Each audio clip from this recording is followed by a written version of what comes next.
Have you ever felt like your feelings don't matter?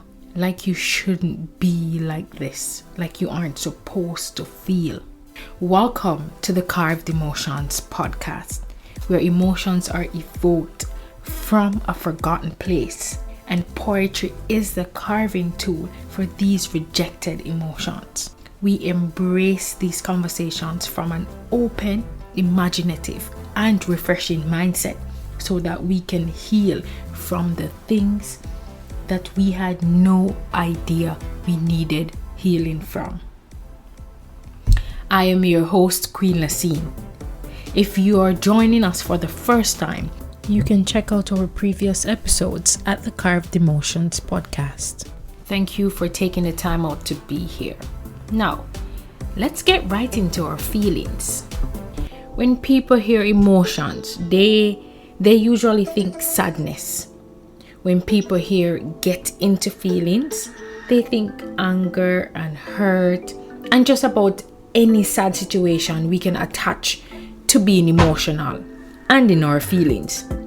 But how many of us hear emotions and feelings and think joy, happy, healing from brokenness, and just coming from a sweet place, in a good space, peace of mind? Emotions is a compact word that is filled with so many feelings, whether that is love, joy, happiness, sadness, guilt, or just being overwhelmed. And I'm going to speak on overwhelmed in a bit because it is an emotion. It is something that we feel, and oftentimes we don't know how to deal with these emotions, specifically feeling overwhelmed. Are we being taught to shut them down? Maybe. Or even hide them so that we are not seen as vulnerable, or not even being vulnerable. In truth though, we are all vulnerable in some way or the other. So do we talk to somebody about these emotions? And does it even really help, whether short term or long term? Does it? I mean, for everybody it's a different case. But what do you think makes you vulnerable? By the way, guys, Happy New Year. Happy New Year. That's it. Happy New Year. Wishing a joyous and prosperous and successful new year. We're wishing that. We always do. And then what? I have never been one for New Year's resolution. Maybe as an adult. I mean, growing up, I don't know if we write down these things and say, I'm writing New Year's resolution, new year, new me kind of thing. But one of the things that made me step back and be like, why am I writing a New Year resolution, was because it always makes me think of the things I failed myself in the previous year. So imagine I'm writing down these resolutions, and it's basically the same list from last year. Like, really? The same list from last year, this.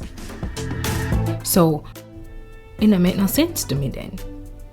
But I know a lot of us take pride into these New Year resolutions, whether it be financially, mentally. It could be for your relationship, for your family, friendship, work life, just your being. And all of this falls into you trying to better yourself, right? But how is it that you want to better yourself and you're the one beating on yourself? And I'm going to show you how. Imagine making a list of all the things that you have to do, and then sit down feeling overwhelmed by all the things that you have to do, so you end up not doing anything at all. Imagine that. And that is the beating that we perform on an almost daily basis. That feeling of overwhelm is not one to play with. But how do we manage it? We can't always get rid of this type of emotions, but we can manage it. And when I say manage it, it doesn't mean that we're gonna say, okay, today me not gonna feel overwhelmed, me just gonna just take care of myself, and not, it doesn't work like that. So one of the things I've always talk about is taking action, and this is one of the cases where we're taking action, and in a way that we don't feel overwhelmed. That long list of things, it doesn't necessarily mean that we're gonna get everything done right away. So a little practice that I've been doing is just having my long list of things to do, not necessarily a New Year's resolution, but even in the back of my mind or in a notebook or in a notepad somewhere, I have all the things that I want to get done, but I put them either 1 or 2 a day on a to-do list, and I try to complete those, even if it's one task, one small task, one big task, and I complete that. You know what that does? It takes you a step closer to those other goals. You're ticking off those things, and you don't feel so overwhelmed with the long list of things you have to do and feeling like you're not achieving them, because it just looks so much for the little short space of time. But your mind is telling you that you have all these things to do, and you have to do them right now because you're seeing them right now. So you feel like you have to complete either them in a little 24 hours that you have, or the little 6 months. But if you take that list and split it, basically dissect that list and do the things one at a time until you gradually can even put 3, 4, 5 things on that list for a daily basis, because you are now managing that list. The list now manage you. You are managing that list, and that is how I'm saying you are going to manage your feeling of overwhelmness. You are going to manage that. You are taking control. You are taking control and taking action until you are an action figure, literally. When you are taking action and not just talking, you are an action figure. And I don't mean these play toys, but you are doing the actual work. And that's when you become an action figure. You know those action figures, right? And you know that action figures are where people control. So for you being your own action figure, you have to make sure that your actions are serving you and not others. You have to be that action figure for yourself, and not the play action figure where people toy with, or people turn in this direction and that direction to serve themselves. But you are your own action figure for you. And a lot of times when this happens, people are going to doubt you. When you start taking action for yourself, people are going to doubt you. They will doubt what you are doing. But not fret. Don't be discouraged, because they don't have the blueprint to your ideas, your successes, your achievements. So of course, it's going to look different to them. Of course, it might look foolish, because them not understand it. They do not understand what you are doing, but you have to stay focused. You ever pass a construction on any side of the road, some sort of construction happening of a building in particular, and you think to yourself, what at them a bill? You just wonder, what at them a bill? You don't know, but them know, and they're staying true to finishing that task, that project, because they know what they are doing. So even if you see the design on a billboard, the work in progress that they're putting in look nothing like it. It looks nothing like it. All you see are black and cement. And you say, that not look like it will come out like that. But that's their blueprint. And that's the point I'm trying to get. Own your blueprint. People don't have to understand what you're doing for you to continue doing what you're doing, as long as you understand and stay true to your blueprint, your documents, whatever you're working on.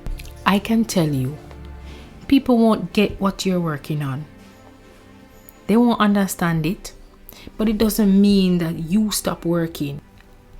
It's your blueprint, not theirs. So them not getting it, them not understanding it, them not supporting it, don't matter. You make a note, one task a day on your list, your blueprint, and you don't get overwhelmed. Keep at your thing, what you are doing for your own success, and make it happen. And don't feel like this applies to just big situations or big goals or something big in life. Simple situations can get us side tackled. You know why? Because we are so focused on what others want for us that a simple moment can throw us off. I went ice skating. Never done that in my life.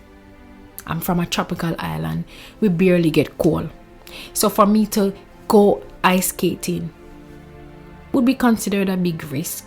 I mean, what am I doing in skates that I've never been in before? But that wasn't the goal for me. The goal wasn't to go and skate and look like a professional. The goal for me was to have fun. The goal for me was to be in the moment and just try something new. And that was achieved because I stayed true to that goal. That was my blueprint. If I was to follow others and say, but you can't skate, you could broke up yourself, or people are gonna laugh after you, I would have never had that much fun that I had. Because I knew my blueprint, I knew exactly what I wanted to do. That was achieved. So a simple situation doesn't have to mean anything big. Because a lot of times we stop ourselves in this lifetime, we stop in our track because we are saying, what if? What if somebody say? What if somebody do? What if somebody don't approve? And we continue to be an action figure for them and not for ourselves. From my previous podcast, I mentioned that we determine our outcomes. External forces are additions, and when I spoke of external forces, I was referring to people and their influence on us. But we should be responsible for the things that happen to us. We should take action in our own lives and make that thing happen. Not the life that we're just following, but the life that we're creating for ourselves. And I know you know what you want for yourself in this life. Don't let anybody stop you from achieving that. Create your blueprint, not the one that they have for you. Be your own action figure, not the one that they're turning you into. So this episode's poem is an emotion, it's a feeling. It's one that we have to take action with. Here's Action Figure by Queen Lassine. What is kindness if I can't give to myself? What is patience if I can't stop to listen to the thoughts that are mine? What is love if I can't care for me? What is faith if I can't trust who I am? Never have I ever given up on me, even on the days when I quit ×3. I owe it to me to reward myself daily. I am as strong as the years I have endured to pick me up and make me soar. I am the only me I have to be. I give credit to my resilience. Look at what I've achieved with persistence. How dare I underestimate my journey? There is no failure, but all lessons as I get better. In my quest as the royalty that I am, everything I do adds to the success of my plan. I will keep moving forward with all my might. Every challenge is the win I need in this flight. If that was the encouragement you needed, you're welcome. But please remember that you have to give yourself credit. as you reflect on your journey, your achievements, whether big or small. You did that. You did that. All the struggles that you've been through, you are still here. Kudos to you. You made that happen. And we're not going to bring up anything else in this moment, because it's about time you celebrate yourself. You are greatness. So here's to the blueprint of your life, the action figure that is you, the one that is doing regardless, the one that is being thy true self, without the weight of the resolution, but is taking action, taking small steps to keep moving forward. Here's to you. Here's to you eliminating your overwhelmness. Here is to you moving forward like the true action figure that you are. Here's to you. As we close this episode of the Carved Emotions podcast, I want to thank you again for joining us. Be sure to share and follow us at the.carved.emotions on Instagram. We're also on Facebook, and we look forward to seeing you on next week's episode.